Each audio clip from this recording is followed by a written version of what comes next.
It's fine. It's good to get it done.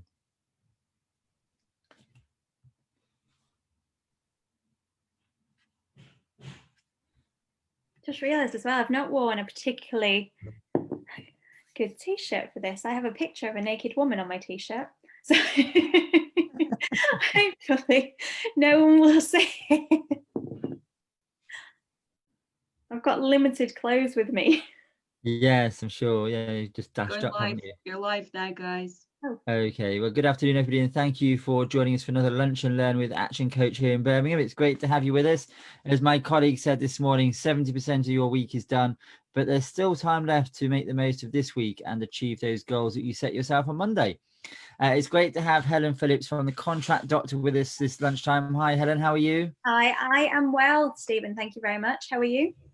Yeah, very well, thanks. Very well. It's it's good to have you with us, and I know we're going to be talking a bit more about GDPR shortly and how it's all of our own responsibilities to make sure that's complied with in each of our businesses and organizations. So we'll come back to that in a moment, Helen. But your contact details for those who've not met Helen before are on the screen. Helen, do you just want to tell us a bit more about what you do? Yeah, of course. So we are a legal and compliance company. We have couple of us now. I nearly said we just have me and myself, but we don't. We have actual employees now. So there's myself, I deal with GDPR and commercial law. We have Miriam, who deals with commercial and contract law. We have Margaret, who deals with more of the corporate and company secretarial stuff. So there's a few of us around. If you ever have different questions, be it GDPR, be it compliance, be it contracts, one of us will definitely be able to help you. Brilliant. And Helen, I know it's a field that you've got many years experience in, so it's not just about your company, it's also about your experience over the many years looking at GDPR and legal compliance. So it's great to have you with us this lunchtime. If this is your first time, listeners, being with us this lunchtime, then please do put any questions or comments in the Q&A box on the Zoom platform. And many of you may well be watching either live or later on Facebook. Again, please do put your comments and questions in the comment box below. If you're wanting to connect with us, please look us up on Facebook or LinkedIn, either Helen or myself. And if this is your first time, please give us a like, perhaps share it on your own screen, on your own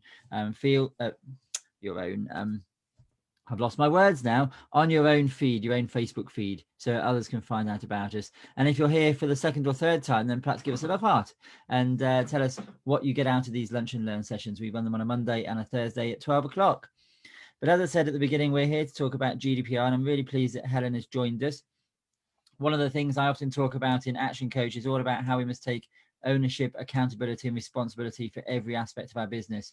Not think about blaming others, not thinking about excuses, not coming out with denial and putting yourself in a position of denial, but actually thinking about how can you move things forward? How can I take ownership for every part of and every aspect of my business? And I put this slide up deliberately, Helen, when we talk about GDPR, because I know, not from personal experience, dare I say, but from my own research, that it absolutely, the onus lies with the business owner and those responsible in the organization to make sure they take accountability and responsibility for every aspect of data protection. Is that fair to say? Yeah, absolutely. I think people fall into one of two camps normally. It's either I own this company, therefore I'm going to pass it down to my receptionist to deal with. And obviously the receptionist isn't going to know every single aspect of the business, so they can't take accountability for that. Or the ones who think this is too confusing, I'm not going to touch it at all. And again, burying your head in the sand, making the excuses and denying that it even exists is not going to be conducive to having good data protection policies in place. And my job is to just simplify it and make it non-scary so that you don't mind delegating those aspects that are easy to delegate, but ultimately you keep the ownership with it yourself. Absolutely. The doing of it can be shared in the organization, as you quite rightly say, Helen, but it's the ownership, that responsibility lies with the business owner and the accountable managers. And so it's really important to make sure that you don't come a cropper with the ICO, but you take it seriously. And it's great that there are people like yourselves around, Helen, that can help all of us in simplifying what can be seen as a very complex process and area of the law. But Helen, I guess the first question to ask you on behalf of the listeners, and say hopefully there'll be some, I'm sure there'll be some questions that come in shortly, but where does the GDPR journey start, Helen? What should we think about first when we're thinking about GDPR? The first thing everyone should always do, and it's whether you use a company to do it for you or whether you want to do it yourself, is to get your data flow map in place. So your data flow map means looking at every single piece of information which comes into your business, looking at its journey through the company. So imagine it's like a road. Your road comes onto the car, your car comes onto the road. You follow that road down, and then every time there's a split, so every time data has to go down a different road, you pass it to a different person within your company, you send it externally to someone else, you have a different purpose for using it, that's a new road. So you create a new row in your data flow and follow it down again until it splits off. Because unless you know exactly what data is coming into your business, you can't control what it's doing. So even if you do have a privacy notice, even if you do have terms of use, how have you created those? Because you don't know what's coming in. And they do take a long time, and people do hate doing them. You can pay other people to do them for you, but if you're a small company, you just need to take the time to do it yourself. Even if you use somebody else to help guide you, knowing what information comes in, it's your responsibility to do. You've just probably preempted Sarah's question that she's coming. She says, can we outsource GDPR compliance?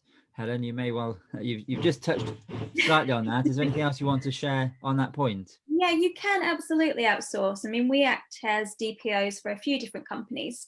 It depends what you want as a company. I outsource a lot of things that I just don't want to deal with, but it's actually really interesting. So I always say to people, yes, we can definitely be on hand. We can definitely help you. We can help to train you. We can help you to understand what you need to do. And at the end of that, if you don't find it particularly exciting, if you still hate it, definitely outsource everything. There's no use hating something so much that you ignore it. But at the end of that journey, once we've helped you get your data audit in place, once you've learned, you've had some training around it, you might actually see that it's not as difficult as you had imagined. I wouldn't say you have to enjoy it.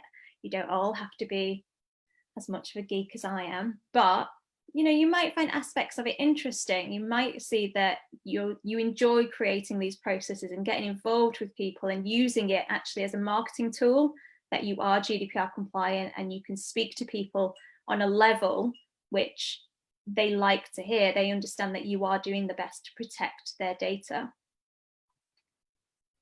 And that's why we have you here, Helen. For somebody who enjoys GDPR, you're the right person to have on a lunch and learn. So somebody, Paul is asking, there is various different laws around data protection. What are they and what's the difference? So the main two that you need to know, obviously GDPR is the European data protection regulations, but in the UK, we have the Data Protection Act. So yes, everyone talks about GDPR, GDPR this, GDPR that, which the Data Protection Act has taken most of those elements and incorporated them into UK law. So the only real differences from GDPR and the Data Protection Act is we have taken those European regulations and we have UKified them. We've incorporated them into UK law. We've made them suitable for UK citizens. The other regulation that you need to know is the Privacy and Electronic Communications regulation. So we call it PECA. And that deals with things like email marketing and marketing in general, and really anything to do with electronic communications that is handled by PECA. People just combine the two. They call it all GDPR.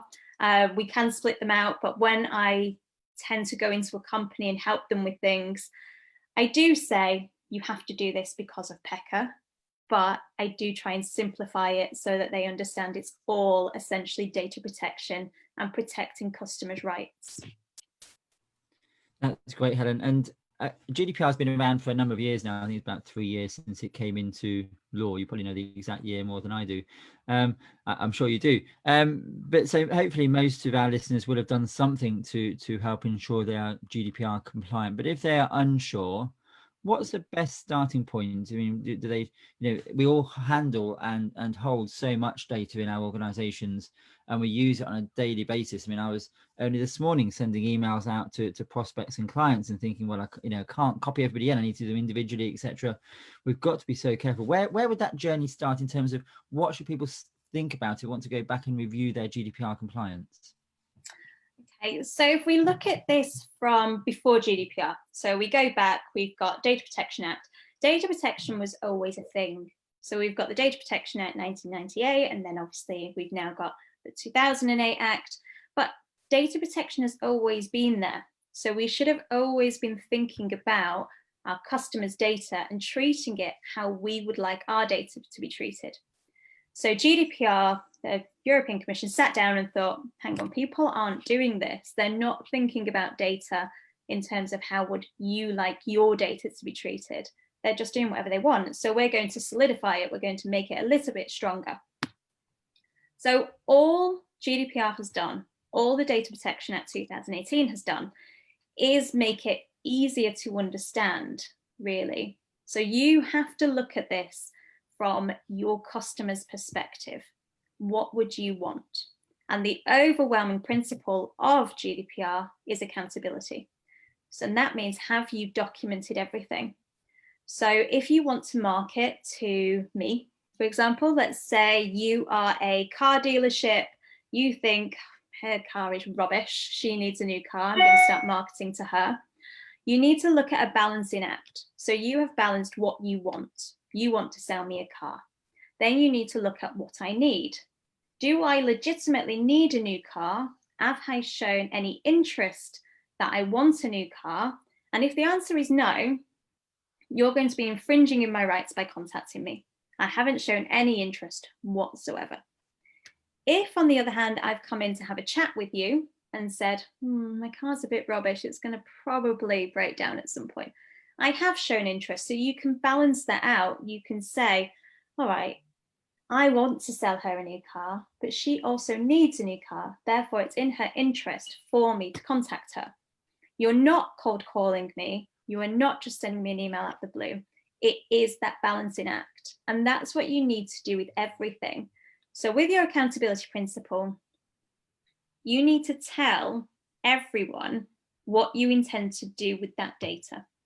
Now that means looking at this data flow that you've spent ages doing, you're very proud of, it's got everything in there, pulling out the bits of information that you would want to know if you were your customer, or if you were that person visiting your website, if you were your staff. Look at it from these third-party perspectives. What would you want to know? Make sure all of that information is in your privacy notice so people can see at a glance, this is what they're doing with my data, this is why, this is their legal basis. And then when you move on to actually marketing to people, make sure you have that balancing act. Do they legitimately need to hear from me?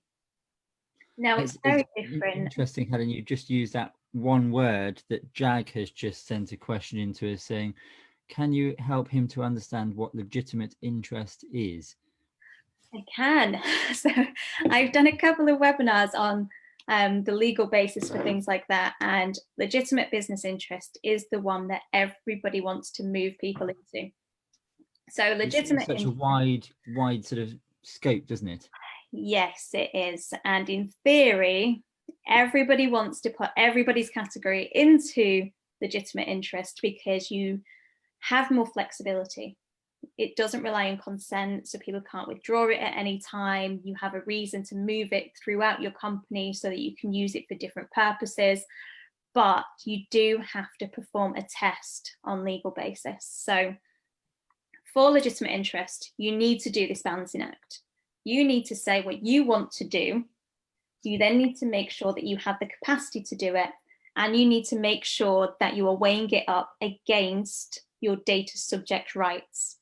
So if, for instance, I want to go into a pet shop, I want to buy a dog. Okay, so I go in. Now, the person that I buy the dog from, I've bought that dog, I've taken the dog home.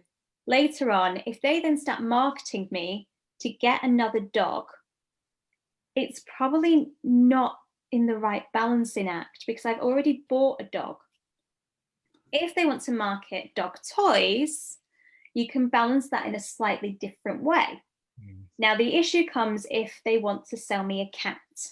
So where is that in the balancing scale? Do they want to market a cat to me when I've just bought a dog? Potentially, people do like having a cat and a dog, but we've got these equal ones. Do I want to buy dog toys? Do I want to buy a cat? Balancing. But then if they say, for instance, do I want to buy cat food? Instantly that balancing act drops. So yes, you can have legitimate interest, but you can't just move anything into this field. There has to have been initial contact, me going in to buy that dog. And then you have to balance up if the marketing is appropriate. So it's not just that you want to sell me cat food, you have to balance it. No, I don't want cat food, I just bought a dog. Maybe I do want to buy a cat. Maybe I want to buy dog toys. So the scale goes in a few different directions. And if you were down here, then no. If you were balancing, maybe. If it's up here and I definitely want it, MOT renewals, for example, yes, definitely, you can do that.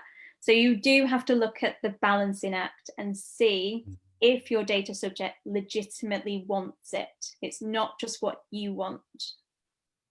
It's all, yes, I guess it sounds like from what you're saying, Helen, there is sort of a few, not grey areas is the wrong phrase, but you've got to be able to justify it if you're, you know, if you're challenged by the ICO, I guess, or anybody else. You've got to have a good reason, good rationale behind the reasons. Jag has just gone on. It sounds like quite a complex situation Jag's in, and you may want to respond to this now, Helen. Maybe something we can pick up offline afterwards with him. He's saying, how does legitimate interest sit alongside safeguarding regulations? Is that something you've come across before, Helen, or is that something for an offline conversation possibly? We can discuss it briefly now, because the issue with safeguarding is there is a different legal basis for safeguarding. So it's probably not using legitimate interest for that, because you are actually, it depends who's doing the safeguarding, to be fair. I mean, if it's the government, they will use a completely different legal basis in order to say we are safeguarding you. Again, if you are a school, you have a very different reading for safeguarding also. If you are using safeguarding as a marketing exercise, you cannot use legitimate business interest. You would have to use consent. Now, obviously, there are different nuances in this, and we can discuss offline, but as a general rule, safeguarding has to be particular to saving a life, or it has to be in the public interest, or if you're a school, again, you are helping your students, so you have a legitimate interest to do that, but you cannot use it as marketing purposes. You have to be very clear about why you are sending the information or requesting the information. And you also have to be aware, as a company, if you are requesting information about health, this is sensitive information. Yeah. So Jag has just said it's all about holding information rather than using it. So I guess I don't know any more than that. So Jag, if you want to add any more details, please do. Otherwise, it might be a conversation to take offline. But that's his only other comment, is about retaining and holding information. Again, it depends why you're doing it, how you're doing it, and what you're actually holding. So if you are a company and you're trying to protect your staff, for example, so you are saying, we need to know if you have any flu-like symptoms, we can't have you in work. Are you then going around and telling everyone? Because it's sensitive information there that you're passing around. Where are you storing it? Are you storing it in a HR folder, which only specific people are able to see? Or have you got it on a spreadsheet? As soon as anyone walks in, they can see what everybody's temperature is. You need to think about the type of information. Anything to do with health is sensitive. So you do need to be wary about who can see that information and where it is stored. And you also need to, again, think about it from your data subject's perspective. This is what GDPR is trying to get people to do. It's to be accountable and think about things from a non-selfish perspective. Would you want everyone to know you had flu-like symptoms? No, you wouldn't. Therefore, it's sensitive information. Hold it like you would want your data to be held, securely, in a locked file, limited people able to see it, and with sensitivity. You can't just blast everything around your company. You can't just keep it on a spreadsheet that everyone has access to. There's a point, Helen, that you raise, and we will Jag, please do get in touch with Helen and myself, and we can certainly, sort of explore your specific situation in more detail. But bringing it back to something that will probably affect many of us in our organizations, you touched on it there, Helen, about health data and temperatures. Many organizations now, I went to a large store at the weekend and they took my temperature. Now, I know that other organizations are taking temperatures of their staff and, keeping those on record. What is what are the best practice tips you've got in relation to that, Helen, in terms of that data? As you said, it is sensitive data. It's to do with individuals' health records. What are your thoughts on that? Well, the first thing is a lot of companies actually aren't telling their staff that they're going to do this. And I know they're saying it's in the public interest to do this. They're using that as their legal basis. But I think from my perspective, if I was a staff member going into work, I would like to know to expect this, because you're going to have somebody coming up to you saying, I'm going to take your temperature now. And you might be the kind of person that doesn't want anyone to come near you. So make your staff aware, first of all, that you're going to be doing this. Even if you've got a legal basis that's not consent, I think it's just good practice to be open, have that accountability, and tell people what's going to happen. So you've got that, you've got your consent aspect with your staff. They come in, you take their temperature. If your temperature is fine, don't store it, because you're just then taking sensitive information which is unnecessary to be stored. So you might then also be breaching other GDPR principles. It's unnecessary information that you're then storing. So they've had their temperature taken, in they go, absolutely fine. If somebody then comes in and their temperature is high and you say, we need you to go home, how do you then treat that? So the first thing is, you might have to tell certain people that they have been in contact with somebody who has a high temperature. You might have to then ask them that they have to leave. They might have to self-isolate until you get the test result back. You shouldn't say who it was, because you're then breaching their data protection. You shouldn't say what their temperature was, and you shouldn't say anything further about it. You can just keep it very, very vague. They showed some symptoms. They've had a high temperature. Anything vague, but nothing that is going to make them identifiable from that. So they came in, they were wearing a big fluffy hat, the one person in the office that wears a big fluffy hat. You just need to keep it very, very vague. If you do decide that you need to store it so that you can check temperatures come down, or is it a recurring thing, then make sure that only certain people can see it. Who needs to see it? Now, it's likely going to be, if you are a very, very small company, it's likely maybe just your director and an administrator, whoever's handling this. They might be the only ones that need to see it. If you're a larger company, it's likely to be the HR director. Just make sure you have allocated people, not the whole company, 1 or 2 people who can then keep track of it. And again, don't store the data for longer than it's necessary. So if somebody does come in, they've got a high temperature, they go home, they do the test, no, it was absolutely fine. It was because I ran to the office. Again, fine. You no longer need that data, so make sure you're getting rid of it. There is absolutely no point in storing sensitive data if it's not necessary. And it's, we've touched on storage there, Helen, and many of us, like myself, are working from home, and I know you do a lot of working from home at the moment as well. Many people around the country are going to be working from home with current regulations and restrictions. In terms of accessing data and sharing data, Helen, again, we're going to be doing that in a slightly different way as we're all working from home. What are your thoughts on that, and what sort of best practice suggestions can you make for organizations where they've got a workforce dispersed? In ActionCOACH's case, we're around the country. In other organizations, there may be, sort of across Birmingham, for example, working from home with other people around. You could have your children, your partner, your wife, other people coming in and out of the house. You've got data on your screen. What are some best practice tips for people who are in that situation, Helen? I think, first of all, you need to look at what your company staff handbook says. So have you covered this in the staff handbook? Because if you haven't, can you blame your staff for not following practice? You haven't told them what that best practice is. Once you, as the main people in your company, have thought about the process that you want to put in place, get it into that handbook, provide training for your staff. You cannot blame them for something if you haven't told them to do it. You might think it's common sense. You might think, well, we've done GDPR training before, but times have changed now. You need to give them updated training.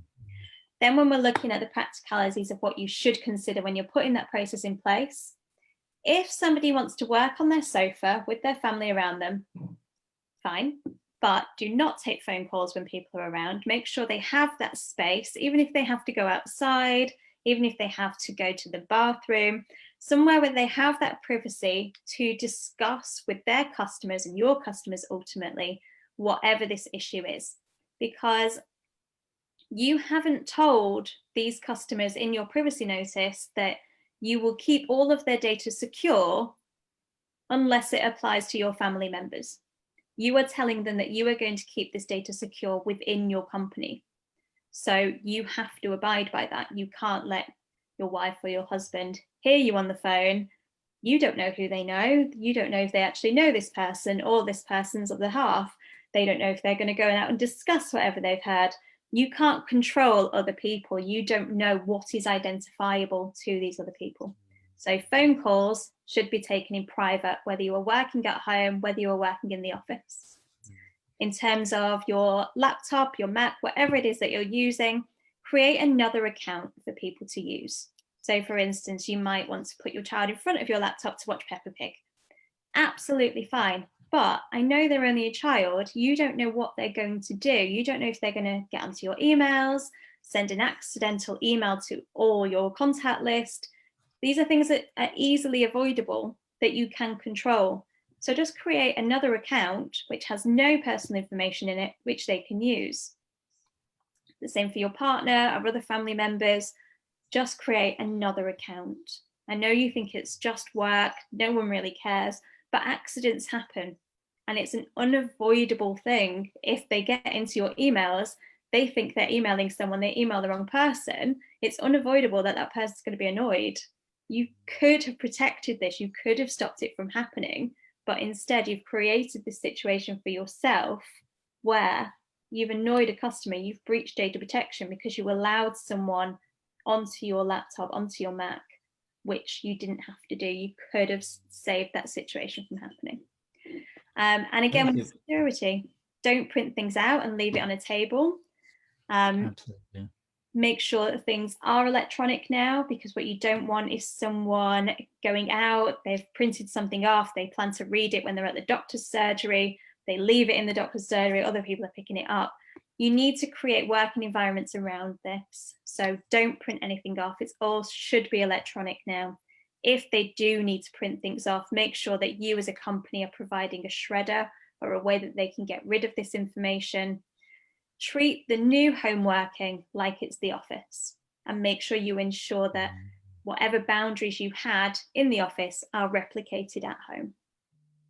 I think two really good points you've made there. I mean, all your points are good, Helen, but two that I've just really resonated with me is absolutely, if you've taken staff on during lockdown, if you've taken, you know, don't rely on the fact that somebody might have done the GDPR training when they started with the company, or they might have done it on an annual basis. Make sure you've reviewed that, updated your policy. I think is another great point you've made, and make sure that you've done refreshed GDPR training with everybody who's working in a different environment in a different way throughout this current difficult time. I think are the key points that I've taken from what you've just said there, Helen. I think it's really important. And, you know, I talk about BFOs in action coach, blinding flashes the obvious, and it may well be something that's really obvious, but we need to be reminded to do it. So if you haven't done it today, to this point, if you're listening to us and you have staff who are working remotely, absolutely make sure you update your handbook and make sure that your staff are fully aware of how they need to comply with GDPR in this different environment at the moment. Helen, I guess, you know, hopefully people will go back to the office. What can we be doing to, you know, will that change? Will anything change with GDPR once people go back into the workplace? I think actually working from home and allowing people the flexibility of home working has made us all more aware about data protection, which I think will be a good thing. So when we do start slowly going back into the office, we'll be more aware. Oh, I was doing this at home, I took extra precautions when I was at home, maybe I should also do this in the office. I've been into so many offices recently, well, not recently, pre this, where people would just leave their screens unlocked and go off to the kitchen, go off to the toilet. You wouldn't do this at home now because you've all done so much training to tell you don't leave your screens unlocked. So when you go back to the office, which is actually a riskier environment in many regards, why do you leave your laptop or your computer unlocked then? I know it's your staff who are around, but not all staff have the same privileges to see personal data. So I actually think that with the increased training which is going on with working from home, people are going to be more aware when they start going back to the office. Yeah. Hopefully, anyway. Just a further thought from that, from me, is that many people like myself are now working using remote and mobile devices, whether that's tablets you're using, whether you're using your phones more, using your laptops. And it's just another point I'm thinking about, making sure you keep that information secure on those devices. If you have a laptop that opens and closes without having to lock it, in terms of starting it up, make sure you're closing and filing away things in a safe way on your laptop. Make sure your data is encrypted and secured on your laptop or your device when you leave it lying around. So if your daughter or son does pick up at your mobile and want to watch Peppa Pig, that they don't see other things on the screen first. I think it's a really important point. Another question from Paul. Thank you, Paul, for your questions this lunchtime. He's asking, Helen, is anybody exempt from GDPR? It's an interesting one. I actually had a client a few months ago who told me that GDPR didn't apply to him because he was only a one-man company. Unfortunately, that is not the case. So there are certain exemptions to aspects of GDPR, for example, passing information between family members, things like that. But this is data protection we're talking about. No matter who you are still liable to data protection laws, whether you are in government, whether you are a one-man company, whether you are a large company. GDPR does apply. Obviously, it's a European regulation, but there's other data protection laws which apply to other countries around the world. And even if there's an exemption to a certain part of GDPR and data protection, it doesn't mean that you do not have to abide by data protection as a whole. So it impacts on everybody in some way. It's just understanding how. Yeah. Doing your research, working with somebody like yourself, Helen, will help to clarify that. Yeah, some people do say to me, well, I'm not collecting personal data. And okay, let's look at your audit. Let's see if you are. Well, hang on, you've got that person's email address. So you are automatically then processing personal data. So it's very easy for a company to say, well, I don't collect personal data. And when we look at that data flow map, yes, you are. You're actually collecting quite a significant amount of data. And I think it's important, the word you've just said there, Helen, audit. And I'm, again, I think it's important that even if you don't feel you are collecting personal data, you've done the legwork to show that, so that if you are checked, you can actually demonstrate, yes, we've done the piece of work to demonstrate that what we are collecting, what we're not collecting, and how it is impacted or applicable to GDPR. So it's about making sure you're not just saying you're not collecting it, but you can demonstrate you've done that audit process to prove it. Yeah, exactly. It's all about accountability with GDPR. Yeah, and so another quick question here from Paul. Thank you again, Paul. So opting in or opting out, what should they do? Opt in or opt out when they're asking their clients? In terms of marketing, or yeah, I think he's talking about. Sorry, Paul's just typed. Yeah, so when they're on their website, when they're asking people about their data, do they ask people to opt in or should they ask people to opt out? Is there one way better than the other? Is there a clear guidelines on that, Helen? So it depends what you're asking them to opt in or opt out for. So if you are saying to someone, do you want to receive further communication from us? You have to have an actual opt-in. So you have to be able to point to, in marketing especially, we have a specific opt-in to receive emails from us on a marketing perspective. So now, the default is they're opted out. Yes, but that's not really GDPR. It is under PECA because it's electronic communication and you're asking people to opt in. It has to be an opt-in. You have to be able to point at what they're opting into as well. So if, for example, you go to a Christmas party, sorry, I shouldn't have mentioned that. It's a sore point for people, isn't it? If in the past you went to a Christmas party and there was something that said, drop your business card in here to be entered into a competition. And then there's a little caveat, they said, and we'll mark it to you. them placing their business card in there is not an opt-in, because you don't know whether they're opting in to the marketing or the competition. So you have to be able to say without a doubt, this is what this person has opted into. Yes, yeah. So on your website, if you say, send us your information for a service, okay, yeah, they're sending your information for a service. So you don't really need an opt-in there. You could do with some terms of use, some terms of business on there, so they know what it is that you do with that data, but you don't really need an opt-in, because they are saying, we want your service, here's our data. If you want to then market to them, you need that consent. So you would say, send us your details for the service, opt in if you're happy for us to then market to you as well. So this is where the opt-in changes slightly, because you don't need a specific opt-in for someone just to send you their details because they want to hear about what you do. It's if you then plan to market to them that you need them to specifically say, please send me marketing material. That's really helpful, and I hope that clarifies it for you as well, Paul. In terms of data protection and making sure we're staying within the current guidelines, Helen, how often do you recommend customers sort of go through their practices, making sure that they're up to speed and up to date with the latest best practice, and reviewing the data that they hold in their organization? So normally, if things weren't going to change very much, I would say every 6 months, every quarter is absolutely fine. With what's going on at the moment, business practice is changing a lot. So it might be that revisiting your audit isn't sufficient. It might be that you're changing practices so much that you need to conduct an actual DPIA, which is a data protection impact assessment. So let's start off small. Let's say you are a small company, you've just taken someone on, you were previously working in an office together, now you're working remotely. You might conduct an initial impact assessment if you think things are going to change rapidly, or you might say, we'll just look at our audit and then we'll do training, then we'll put new processes in place, then we'll update our privacy notice. So you've got a very slow, gentle change there. You're looking at your audit, looking at the process, you've updated your training, you've updated your handbooks.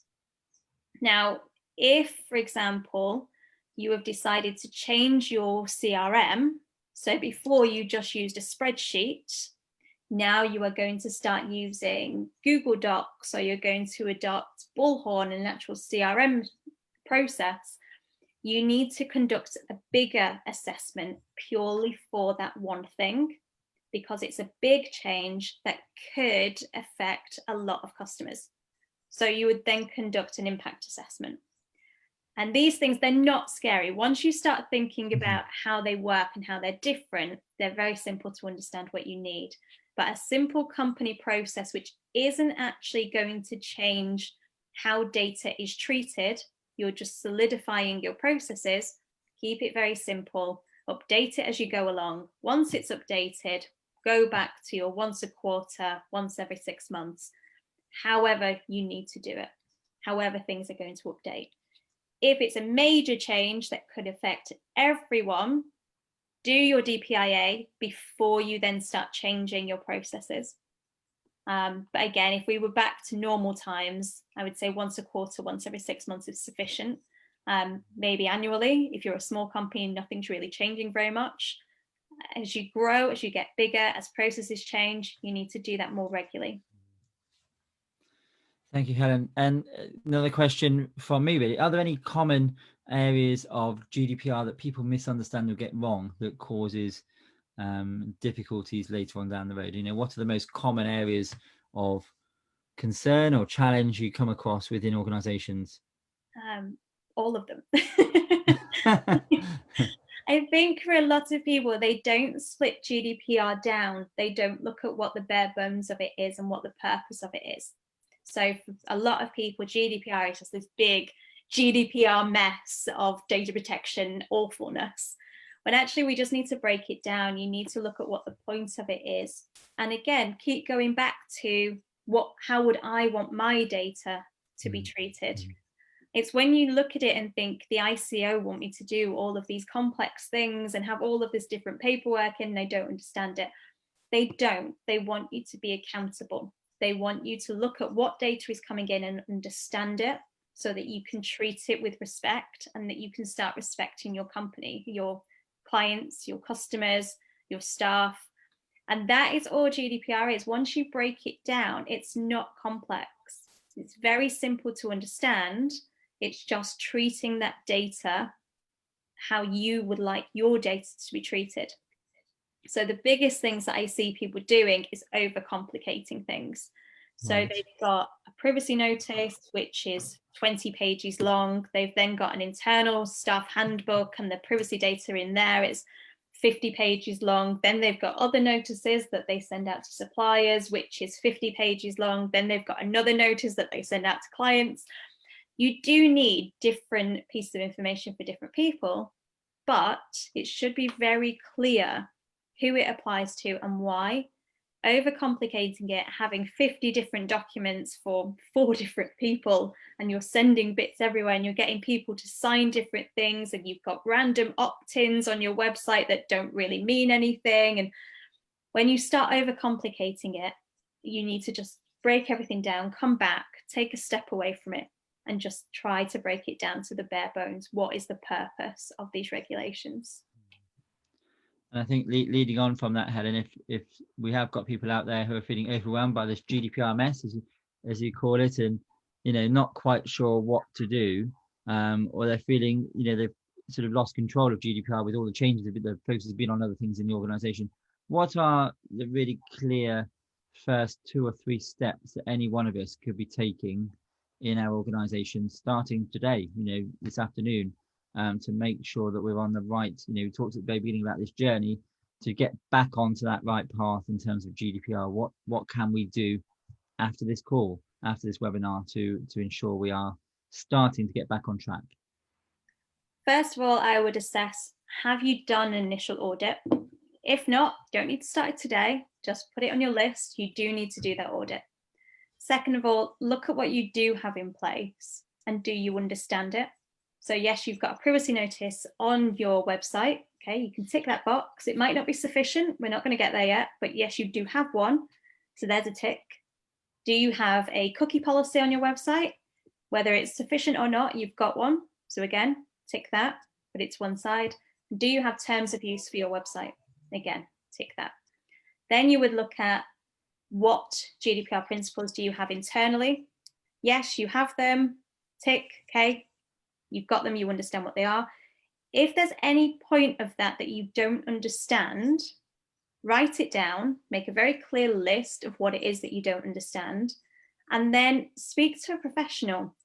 They're not going to charge you thousands of pounds just to get some information, what it is that you need. There's the government website that you can also look at. There's lots of information online, but just giving a professional a call for a quick 5-minute conversation can really put your mind at ease about what it is that you're doing.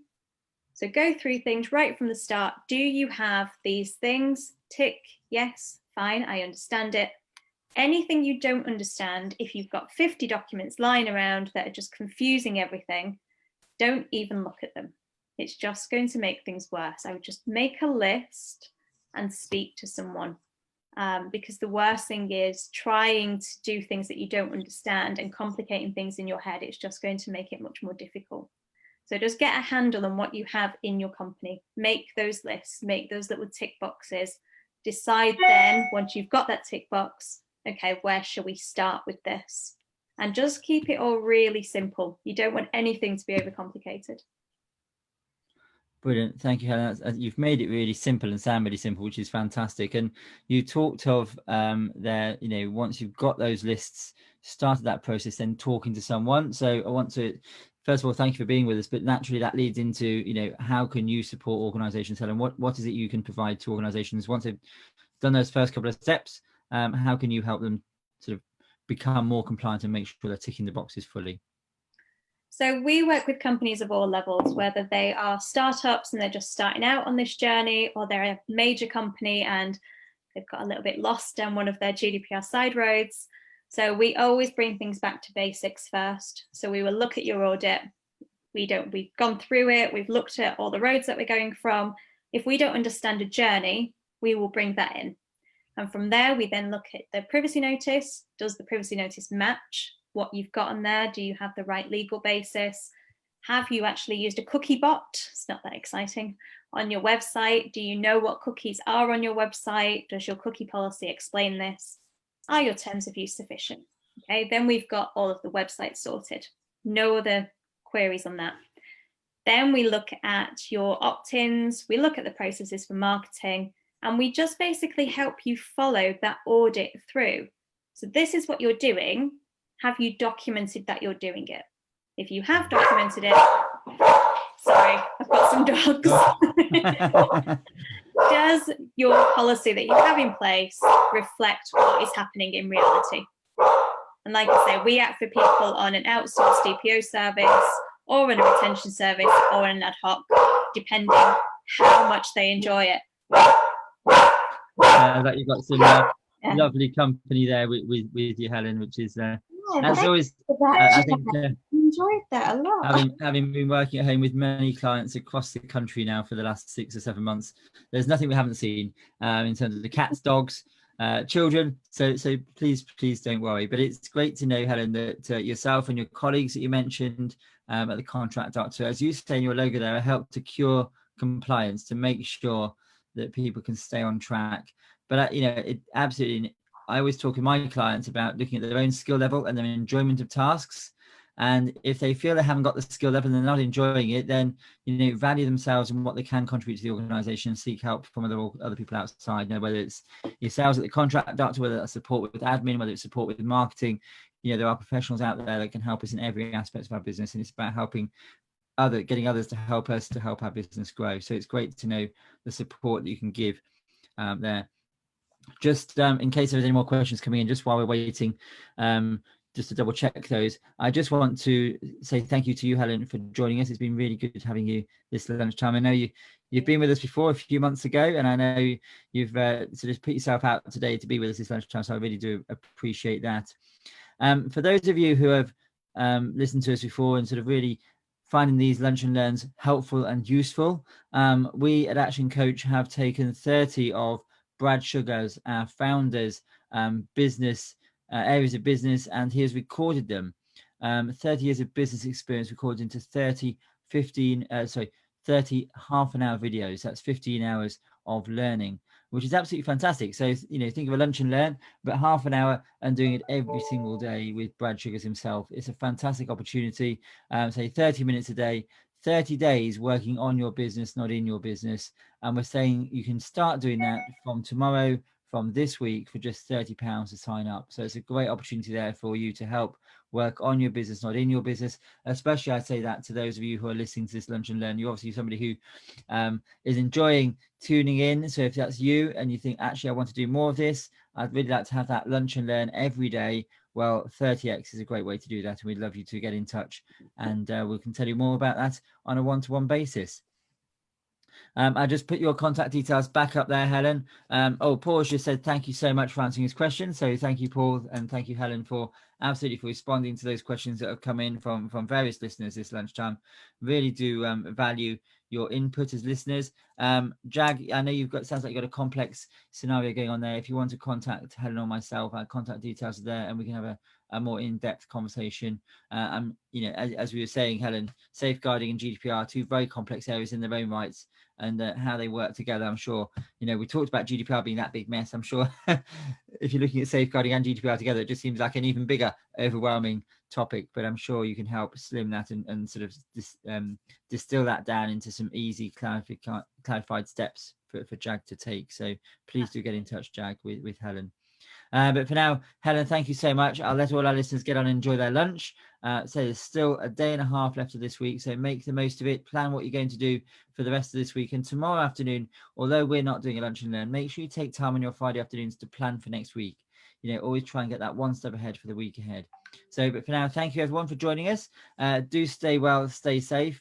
Helen, have a great rest of your week. Look forward to catching up with you in the next few days. And we'll look forward to all our listeners tuning in on Monday, where we have Dawn Adlam looking at LinkedIn and how to make the most of LinkedIn as a tool to prospect, to create new prospects for your business and to grow it further. So we look forward to seeing you on Monday at 12 o'clock. Take care now. Bye-bye. Bye.